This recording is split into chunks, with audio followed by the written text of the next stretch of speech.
चलिए शुरू करते हैं। Hi guys, welcome back to our channel हर्षिंग फैक्ट्स। तो हम लोग आज पढ़ेंगे ऑडिट क्या होता है और उसके अंदर जो है वो प्रोसेस कैसे होता है ऑडिट करने का, क्या ऑडिट से फ़ायदे नुकसान होते हैं, वो सब हम लोग आज जानेंगे आज की वीडियो में। तो सबसे पहले मीनिंग समझते हैं। तो ऑडिट क्या होता है? एक इंडिपेंडेंट एग्जामिनेशन होता है किस चीज़ का? फाइनेंशियल इन्फॉर्मेशन का, किसी भी एंटिटी का, चाहे वो फ़ायदा कमा रही है यानी कि प्रॉफिट कमा रही है या फिर नहीं कमा रही है। हम लोग को कोई फ़र्क नहीं पड़ता है कि उसका साइज़ क्या है, उसका लीगल फॉर्म क्या है, ठीक है? और हम लोग जो ऑडिट करते क्यों हैं? ताकि हम लोग जो है वो एक कंक्लूज़न दे सकें। किसको? हमारे इंटेंडेड यूज़र को। तो इसका मीनिंग ये होता है ऑडिट का मतलब कि एक इंडिपेंडेंट एग्ज़ामिनेशन होता है, मतलब कि स्वतंत्र परीक्षण होता है, ओके?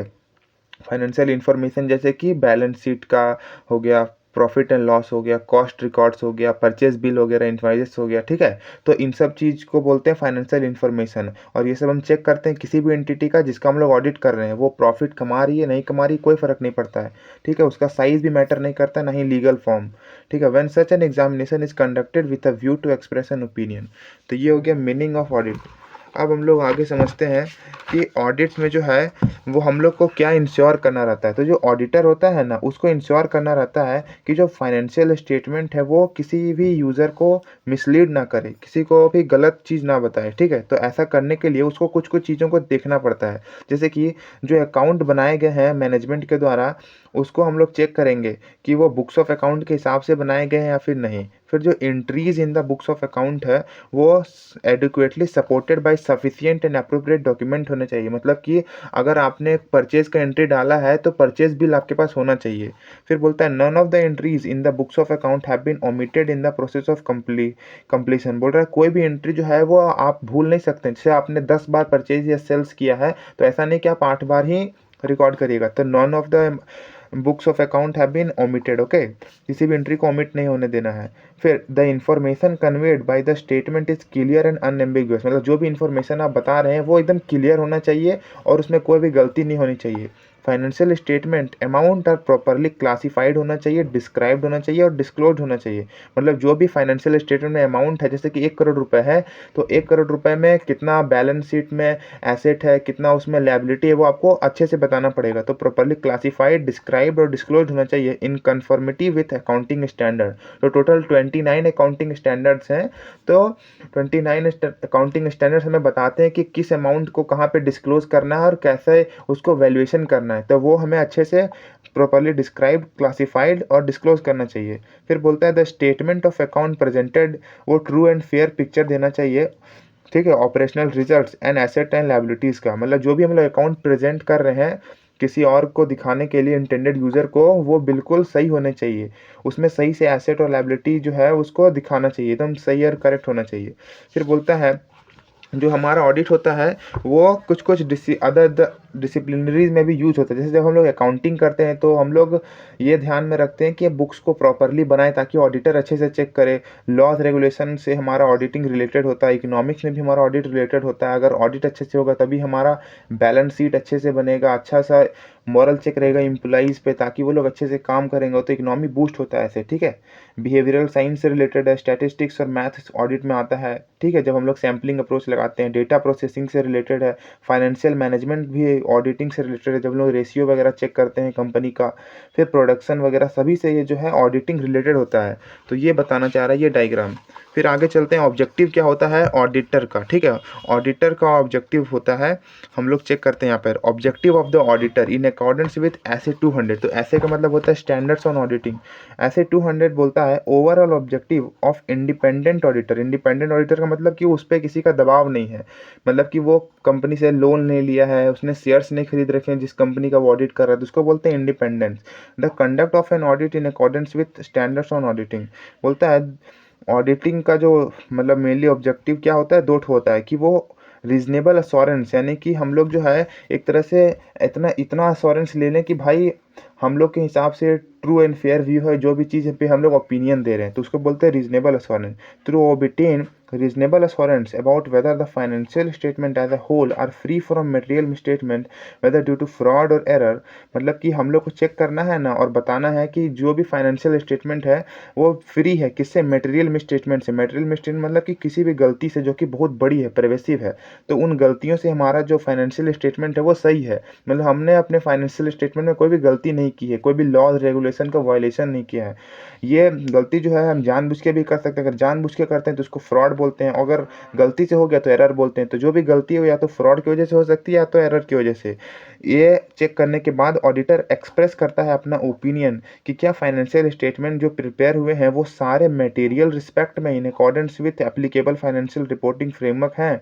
तो बोल रहा है कि जो भी फाइनेंशियल स्टेटमेंट हम प्रिपेयर किए हैं वो सारे रूल्स एंड रेगुलेशन जो फाइनेंशियल रिपोर्टिंग फ्रेमवर्क में बताए गए हैं उसको फॉलो करते हैं या फिर नहीं। क्योंकि आप भी जानते हैं कि जब भी हम लोग बैलेंस शीट बनाते हैं, प्रॉफिट लॉस बनाते हैं, तो हम लोग को कुछ कुछ बातों को ध्यान रखना पड़ता है। शेड्यूल 3 ऑफ कंपनीज एक्ट को देखना पड़ता है, ठीक है, शेड्यूल 2 को देखना होता है। उसके बाद दूसरा ऑब्जेक्टिव क्या है ऑडिटर का कि वो रिपोर्ट करेगा on financial statement and communicate करेगा as required by SAs in accordance with auditor's finding. मतलब जो भी उसने अपना जांच पड़ताल किया उससे जो भी उसको कंक्लूजन रीच हुआ उसको वो रिपोर्ट करेगा किसको, ऐसे के हिसाब से अपने इंटेंडेड यूजर्स को, ठीक है, ऑडिट रिपोर्ट में। फिर आते हैं स्कोप ऑफ द ऑडिट। तो ऑडिट के स्कोप में क्या क्या इंक्लूड होता है, तो बोलता है स्कोप रिफर्स टू रेंज और रीच। स्कोप का मतलब होता है ना कितना रेंज है ऑडिटर का, मतलब कहाँ तक वो चेक कर सकते हैं, कितना पावर्स एक तरह से है, ठीक है। स्कोप जो क्या, the purpose of on audit to enhance the degree of confidence of intended user in financial statement. मतलब कि जो हमारा ऑडिट होता है उससे हमारा इंटेंडेड यूजर का जो कॉन्फिडेंस है ना वो बढ़ जाता है, ठीक है। अब आगे चलते हैं, स्कोप क्या होता है। The following point are included in scope of audit. पहला होता है कि कवरेज करता है सारे एस्पेक्ट ऑफ एंटिटी का, मतलब कि audit of financial statement should be organized adequately to cover all aspect of the entity relevant to the financial statement being audited। मतलब कि हमारा जितना भी फाइनेंशियल स्टेटमेंट में मैटर्स है उन सब चीज़ों को हम लोग ऑडिट करते हैं ना, तो ये हमें मदद करता है, सारे एस्पेक्ट ऑफ एंटिटी को कवर करता है ऑडिट। फिर बोलता है reliability and sufficiency of financial information. ये बताता है ना कि जो भी इंफॉर्मेशन है जो कि कंटेंट है हमारे अंडरलाइंग अकाउंटिंग रिकॉर्ड्स में और अदर सोर्स ऑफ डेटा में, जैसे कि बिल्स हो गया, वाउचर हो गया, उसके अंदर जो भी इंफॉर्मेशन है ना वो चेक करेंगे रिलायबल और सफिशिएंट है कि नहीं। ये सब ऑडिटर के स्कोप में आता है, मतलब ये उसको करना है, चेक करना है कि रिलायबल है एंड सफिशिएंट है on the basis of preparation of financial statement. फिर the auditor makes a judgement of reliability and sufficiency of financial information by making a study and assessment of accounting system and internal control by carrying out appropriate test inquiries and procedure. मतलब auditor को क्या करना होता है कि financial statement को, internal control को check करना होता है अलग अलग टेस्ट और इंक्वायरीज करके। फिर आते हैं proper disclosure of financial information. ये हो गया तीसरा, मतलब कि ऑडिटर ये भी चेक करेगा कि कंपनी ने प्रॉपर डिस्क्लोजर किया है फिर नहीं, तो डिसाइड करेगा कि क्या कौन सा रेलेवेंट इन्फॉर्मेशन प्रॉपरली डिस्क्लोज है फाइनेंशियल स्टेटमेंट में। उसको माइंड में ये रखना है कि कौन कौन से एप्लीकेबल रिक्वायरमेंट है, मतलब डिस्क्लोजर के प्रति, ठीक है। जैसे कि अगर कंपनी जो है कैश फ्लो बना रही है तो AS3 को फॉलो कर रही है नहीं कर रही है, हो गया, तो ये हो गया प्रॉपर डिस्क्लोजर। फिर बोलता है कि अंडरस्टैंड करना है फाइनेंशियल स्टेटमेंट किसी भी एंटिटी का जो कि प्रिपेयर होना चाहिए हिस्टोरिकल फाइनेंशियल इन्फॉर्मेशन बेसिस पे। ओके, मतलब कि हम लोग जब भी अकाउंट्स बनाते हैं तो वो पिछले वाले डेटा को लेके बनाते हैं, है ना, और जब फ्यूचर का डेटा को बनाते हैं उसको फोरकास्टिंग बोलते हैं, ठीक है। अब आगे चलते हैं, ये स्कोप में आता है। अब क्या स्कोप में नहीं आता ऑडिटर के, तो auditor is not expected to perform duties जो कि फॉल होता है outside the domain of his confidence, ठीक है, उसके कॉम्पिटेंस के बाहर। जैसे कि उसको बोला जाएगा कि भाई तुम जाओ बताओ कि जो हमारा एसेट है, फिजिकल कंडीशन जो एसेट का है वो सही है या फिर नहीं है, तो ये ऑडिटर कैसे बताएगा, ये तो सिविल इंजीनियर वगैरह बताएगा, तो ये इसके आउटसाइड ऑफ द डोमेन है। जैसे कि दूसरा बोल रहा है from an auditor to determine suitability and life of civil structure like building, वही बोल रहा है। फिर बोलता है the auditor is not an expert in authentication of document, मतलब कि कोई भी डॉक्यूमेंट सही है या नहीं है ये ऑडिटर नहीं बता सकता। अगर मैनेजमेंट चाहे सोफिस्टिकेटेड अपन और फैब्रिकेटेड डॉक्यूमेंट भी ऑडिटर को दे सकता है, मतलब गलत डॉक्यूमेंट ऑडिटर को देके वो गुमराह कर सकता है। तो auditor is not an expert in authentication of document. The genuineness of document can not be authenticated by him because he is not an expert in this field. And audit is not an official investigation into एलिज्ड wrong doing. मतलब audit जो है वो एक investigation नहीं है, वो किसी को फोर्स नहीं कर सकता है कि भाई तुम मुझे लाओ ये बताओ कि ये वाला डॉक्यूमेंट कहाँ से आया, आपने ये वाला एंट्री क्यों पास किया, ठीक है। फिर audit is distinct from investigation, audit जो है एक डिस्टिंक्ट है इन्वेस्टिगेशन से। इन्वेस्टिगेशन क्या होता है, क्रिटिकल एग्जामिनेशन होता है अकाउंट का with a special purpose. For example, अगर फ्रॉड सस्पेक्ट हो रहा है और इट इज स्पेसिफिकली कॉल्ड, ठीक है, specifically called upon to check the account where fraud really exist, it takes characteristics of investigation. मतलब अगर आपको स्पेसिफिकली बोला जाए, कोई भी अथॉरिटी ने आपको बोला है कि भाई सीए साहब आप जाइए और उस अकाउंट को चेक करिए, ठीक है, आपको बोला गया, किसी लॉ अथॉरिटी ने बोला है, तो ये एक तरह से इन्वेस्टिगेशन, आप उससे मांग सकते हैं, ठीक है, छीना झपटी कर सकते हैं, पावर है आपके पास। लेकिन अगर आप नॉर्मली ऑडिट करने जा रहे हैं और सामने वाले से आप मांग रहे हो, वो नहीं दे रहा, तो आप उसको फोर्स नहीं कर सकते हैं। तो ये एक डिफरेंस होता है। फिर बोलता है द ऑब्जेक्टिव ऑफ ऑडिट क्या होता है, ये हम लोग ऑलरेडी डिस्कस कर चुके हैं कि ऑब्टेन करेंगे रीजनेबल अश्योरेंस, ठीक है, फाइनेंशियल स्टेटमेंट फ्री है कि नहीं है फ्रॉड और एरर से।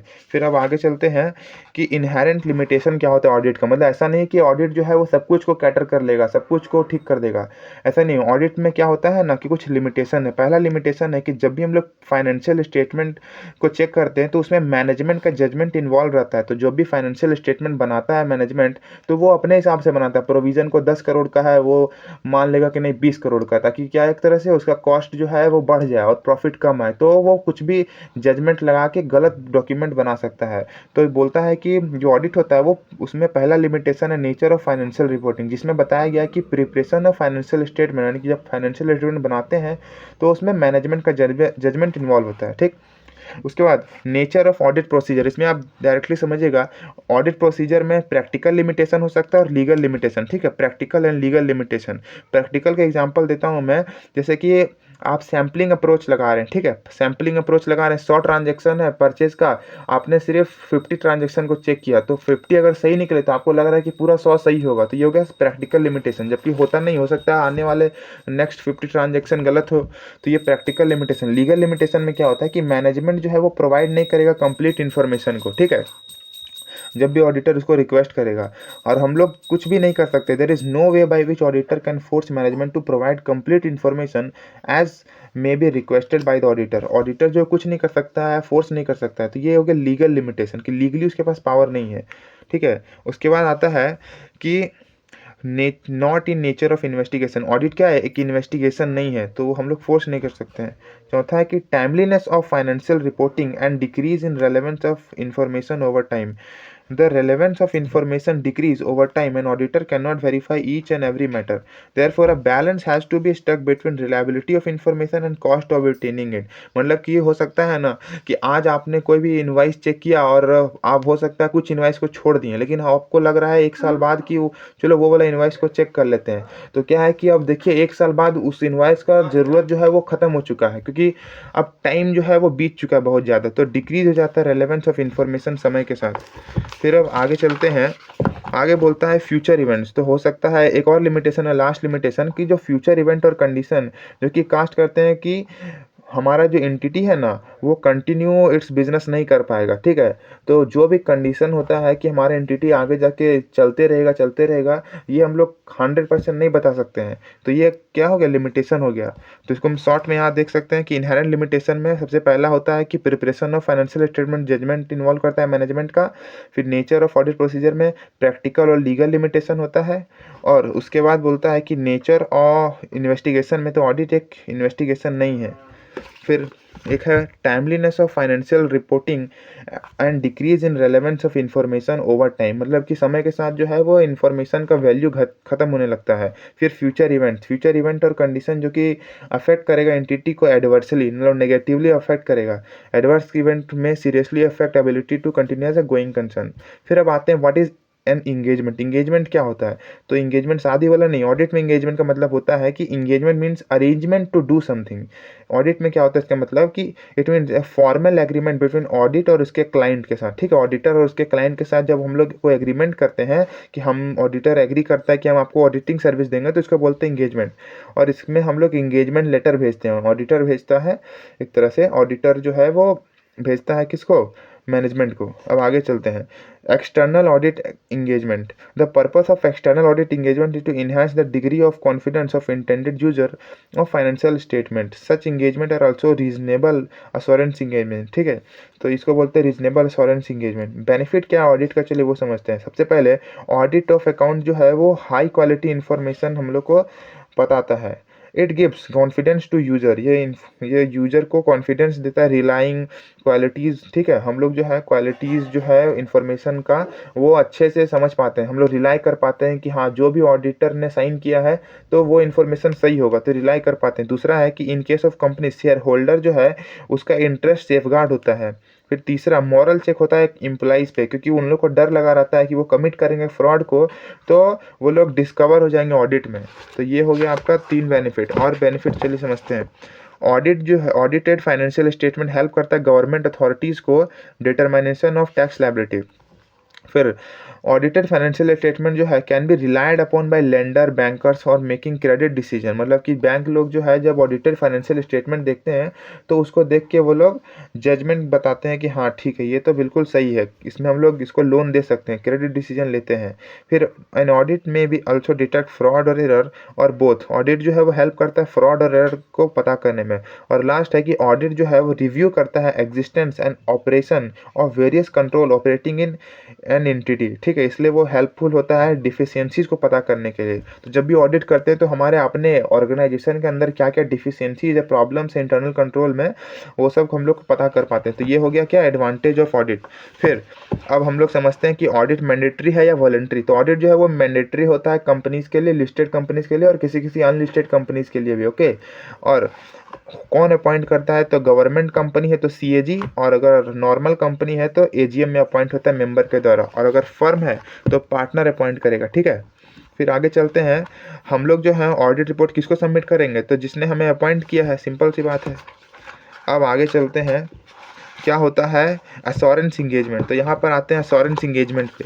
अश्योरेंस इंगेजमेंट क्या होता है, assurance engagement means an engagement in which a practitioner, मतलब कि एक ऐसा इंगेजमेंट जिसमें प्रैक्टिशनर मतलब ये एक ऐसा इंसान होता है ना जो ऑडिट भी कर रहा है, रिव्यू भी कर रहा है, लिमिटेड सर्विस भी दे रहा है। ठीक है, तो ये क्वालिटी चेक भी कर रहा है। तो प्रैक्टिशनर बहुत सारी सर्विसेज देता है, तो ये ब्रॉडर टर्म होता है। तो बोलता है अश्योरेंस इंगेजमेंट में कि एक प्रैक्टिशनर जब एक्सप्रेस करता है conclusion design to enhance the degree of confidence of the intended user, जिससे कि कॉन्फिडेंस बढ़ता है इंटेंडेड यूजर का, other than the responsible party. Responsible party मतलब कौन, जो आपका मैनेजमेंट हो गया रिस्पॉन्सिबल पार्टी जो फाइनेंशियल स्टेटमेंट को बनाता है, तो उनको छोड़ के बाकी अदर यूजर्स का ना कॉन्फिडेंस को इंक्रीज करता है। ठीक है, इससे क्या होता है ना आउटकम ऑफ द इवैल्यूएशन और measurement of subject matter against criteria. इससे क्या होता है कि हम लोग एग्जामिन कर पाते हैं इन्फॉर्मेशन को। तो अश्योरेंस इंगेजमेंट क्या होता है आपको समझ में आ गया होगा। इसको सिंपली बोलेंगे ना तो ये इसमें क्या होता है, प्रैक्टिशनर गिव करता है opinion about specific information due to which user of information are able to confidence decision knowing well that changes of information being incorrect is diminished, मतलब कि गलत इन्फॉर्मेशन को कम हो जाता है। ठीक है, अगर आप अश्योरेंस इंगेजमेंट से ऑडिट वगैरह करवाते हैं। अब बोलते हैं कि एलिमेंट क्या क्या होता है अश्योरेंस इंगेजमेंट का। तो इसमें क्या होता है ना कि गिन के आपके पास 5 इंगेज क्या है एलिमेंट्स है। पहला है अ 3 पार्टी रिलेशनशिप इन्वॉल्विंग अ प्रैक्टिशनर, रिस्पॉन्सिबल पार्टी और इंटेंडेड यूजर। तो प्रैक्टिशनर क्या होता है, प्रैक्टिशनर वो पर्सन होता है ना जो प्रोवाइड करता है अश्योरेंस देता है। The term practitioner is broader than audit से बड़ा प्रैक्टिशनर होता है। ठीक, audit is related to historical financial information, जबकि प्रैक्टिशनर जो है प्रोवाइड करता है assurance not necessarily related to historical financial information. ठीक, अब बोलता है रिस्पॉन्सिबल पार्टी जो होता है ना वो ऐसा पार्टी होता है जो प्रिपेयर करता है सब्जेक्ट मैटर को। सब्जेक्ट मैटर मतलब कि जो भी आपका डेटा हो गया उसको प्रिपेयर करता है, जनरली ये मैनेजमेंट होता है। फिर इंटेंडेड यूजर कौन होता है, वो पर्सन जो अश्योरेंस रिपोर्ट को जिसके लिए बनाया जाता है अश्योरेंस रिपोर्ट को। ओके, फिर एप्रोप्रिएट सब्जेक्ट मैटर क्या होता है, it refers to the information to be examined by the practitioner. जो प्रैक्टिशनर होता है ना वो जो इन्फॉर्मेशन को एग्जामिन करेगा उसको बोलते हैं एप्रोप्रिएट सब्जेक्ट मैटर। क्या सब्जेक्ट को वो एग्जामिन करने जा रहा है। For example financial information content in financial statement while conducting audit of financial statement, मतलब कि जैसे कि फाइनेंशियल स्टेटमेंट है उसके अंदर जो जो फाइनेंशियल इन्फॉर्मेशन है ना उसको चेक करेंगे तो उसको बोलते हैं subject matter, appropriate subject matter. Subject criteria क्या होता है कि this refers to benchmark used to evaluate the subject matter like standards, guidance, laws, regulation, ठीक है। तो जो भी बेंचमार्क होता है जिससे हम लोग इवैल्यूएट करते हैं सब्जेक्ट मैटर को, उसको बोलते हैं suitable criteria. Sufficient appropriate evidence, तो सफिशिएंट का मतलब होता है यहाँ पर क्वांटिटी और एप्रोप्रिएट का मतलब होता है क्वालिटी। तो हम लोग को ये दोनों को चेक करना रहता है। तो the practitioner perform assurance engagement ताकि वो ऑब्टेन कर सके sufficient appropriate audit evidence. It is on the basis of evidence that conclusion are arrived on opinion is formed by auditor. तो यही सफिशिएंट एंड एप्रोप्रिएट जब एविडेंस हमें मिलता है ना, तो उसी पे हम लोग कंक्लूजन बेस्ड करते हैं, उसी पे कंक्लूजन बनाते हैं। फिर बोलते हैं written assurance report in appropriate form. बोलता है written report is provided containing conclusion that conveys the assurance about the subject matter. जो हमारा सब्जेक्ट मैटर था ना, सब्जेक्ट मैटर मतलब कि जो भी हमारा फाइनेंशियल इंफॉर्मेशन वगैरह हो गया, इसको एग्जामिन करेगा प्रैक्टिशनर, तो वो बोल रहा है कि जो भी सब्जेक्ट मैटर है उसमें जो भी हम लोग अपना कंक्लूजन देना चाहते हैं, क्या सही है क्या गलत है, वो हमें बताता है written assurance report in appropriate form. और written assurance report is the outcome of an assurance engagement. Assurance engagement का आउटकम है, मतलब कि लास्ट में हम लोग जो कंक्लूजन दे रहे हैं। तो ये 5 एलिमेंट है: third party relation, 3 party relationship, appropriate subject matter, suitable criteria, sufficient appropriate evidence और written assurance report in appropriate form. ठीक है, तो ये हो गया elements. Meaning of review versus audit, तो रिव्यू और वर्सेज ऑडिट में आपको सिंपल से बता देता हूँ। ऑडिट में हम लोग क्या करते हैं, रीजनेबल अश्योरेंस लेते हैं, मतलब कि समझ लीजिए हाई लेवल ऑफ अश्योरेंस लेते हैं। लिमिटेड में लिमिटेड अश्योरेंस लेते हैं, रिव्यू में लिमिटेड अश्योरेंस लिया जाता है। उसके बाद रीजनेबल अश्योरेंस मतलब ऑडिट हो गया, लिमिटेड अश्योरेंस मतलब रिव्यू हो गया। आगे सुनिए कि it provide lower level of assurance than audit. जो होता है ना रिव्यू, ये लोअर लेवल ऑफ अश्योरेंस देता है ऑडिट से। For the review involve fewer procedures और गैदर करता है सफिशिएंट एप्रोप्रिएट एविडेंस, ठीक है, on the basis of limited conclusion. जबकि ऑडिट जो होता है वो ज़्यादा जो है वो प्रोसीजर लगाता है। जैसे मैं आपको यहाँ से समझाता हूँ, देखिए ऑडिट में जो है, ऑडिट में हाई लेवल ऑफ एश्योरेंस होता है, रिव्यू में low level of assurance. Audit में जो होता है वो ज़्यादा एक्सटेंटिव प्रोसीजर लगाते हैं, एलोबरेटेड प्रोसीजर लगाते हैं, इसमें फ्यूअर प्रोसीजर यूज़ करते हैं। फिर यह रीजनेबल कंक्लूजन को ड्रॉ करता है, जबकि ये लिमिटेड कंक्लूजन को ड्रॉ करता है। इसका एग्जांपल हो गया ऑडिट इंगेजमेंट, इसका रिव्यू इंगेजमेंट। ठीक है, अब आगे चलते हैं। आगे बोलता है कि बताओ एग्जाम्पल ऑफ अश्योरेंस इंगेजमेंट और टाइप्स ऑफ अश्योरेंस इंगेजमेंट। ठीक है, जब ऑडिट ऑफ फाइनेंशियल स्टेटमेंट होता है तो इसमें रीजनेबल अश्योरेंस देते हैं। जब रिव्यू करते हैं फाइनेंशियल स्टेटमेंट का तो लिमिटेड अश्योरेंस देते हैं। जब एग्जामिनेशन करते हैं प्रोस्पेक्टिव फाइनेंशियल इन्फॉर्मेशन यानी कि फ्यूचर का फाइनेंशियल स्टेटमेंट का, तो हम लोग इसमें assurance regarding responsibility of assumptions from basis of projection and related matter को बताते हैं। फिर report on control operating at an organization, तो प्रोवाइड करता है assurance regarding design and operation of control.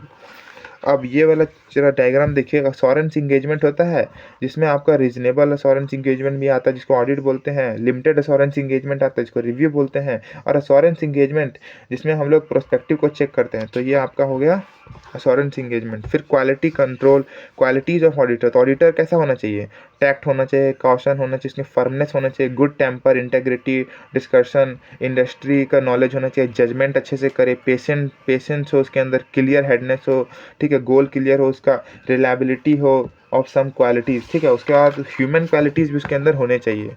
Okay, उसके बाद बोलता है engagement and quality standards control. तो यहाँ पर आपको बताया जाता है ना कुछ कुछ स्टैंडर्ड्स हैं जो कि इंगेजमेंट एंड क्वालिटी कंट्रोल में आते हैं। तो इंगेजमेंट स्टैंडर्ड्स टोटली 4 होते हैं, मैं आपको बताता हूँ। एक होता है स्टैंडर्ड्स ऑन ऑडिटिंग। ठीक है, स्टैंडर्ड्स ऑन ऑडिटिंग में क्या होता है, आपका एग्जांपल देख सकते हैं स्टैंडर्ड्स ऑन ऑडिटिंग का 230, 315, 500, 700।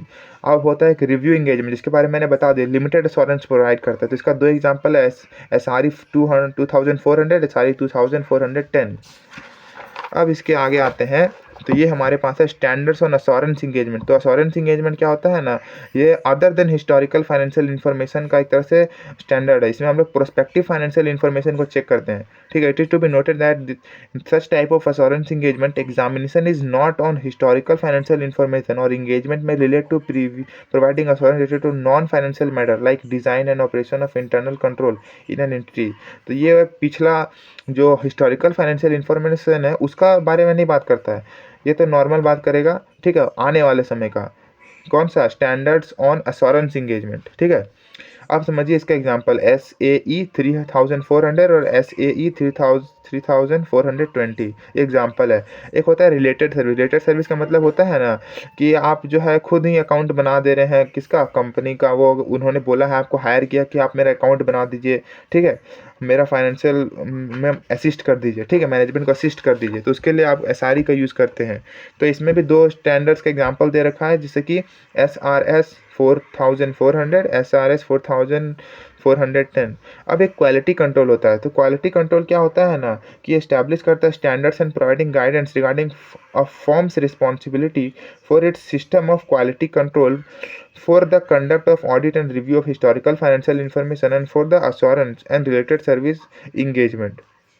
ये सिंपल सा बोल रहा है कि सिस्टम ऑफ क्वालिटी कंट्रोल जो होता है ना, वो आपको जो है वो एक ओवरऑल क्वालिटी सेट करता है फर्म का, कि आप जो भी इंगेजमेंट कर रहे हैं वो सही से कर रहे हैं, सही क्वालिटी से कर रहे हैं, ठीक है, सभी पे नज़र रखता है। तो ये हो गया आपका SQC। अब बोलता है कि हम लोग को स्टैंडर्ड क्यों चाहिए, तो स्टैंडर्ड इसलिए चाहिए ताकि हम लोग कैरी आउट कर सकें audit on a global benchmark practice, मतलब कि ग्लोबली जिस तरह ऑडिट करा उस तरह हम लोग भी कर सकें, इसलिए चाहिए हमें ऑडिटिंग स्टैंडर्ड्स। फिर स्टैंडर्ड इम्प्रूव करता है क्वालिटी को, फिर स्टैंडर्ड प्रमोट करता है यूनिफॉर्मिटी को, और स्टैंडर्ड जो है इक्विप करता है प्रोफेशनल अकाउंटेंट को with professional knowledge and skill, ठीक है, स्टैंडर्ड हेल्प करता है प्रोफेशनल को ताकि वो प्रोफेशनल नॉलेज और स्किल को यूज़ कर सकें। फिर स्टैंडर्ड जो है इंश्योर करता है ऑडिट का क्वालिटी को, ठीक है।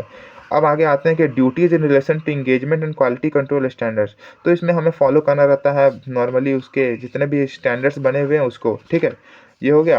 फिर इसके कुछ क्वेश्चंस आप एग्जांपल देख सकते हैं। ये क्वेश्चन है मेनली। पहला क्वेश्चन जो है वो बताता है कि चूज़ करना appropriate accounting policy in relation to accounting issues, ये रिस्पॉन्सिबिलिटी है मैनेजमेंट का। तो एक तरह से हाँ बिल्कुल है, और उसमें हमें स्कोप के बारे में बताना है इस क्वेश्चन में। दूसरे में assurance engagement are not restricted to audit of financial statement. तो ये सही है कि एश्योरेंस इंगेजमेंट जो है वो सिर्फ फाइनेंशियल स्टेटमेंट को ऑडिट नहीं करता, और भी चीज़ों को करता है, जैसे कि रिलेटेड सर्विस को करता है, ठीक है, और फाइनेंशियल स्टेटमेंट को रिव्यू करता है।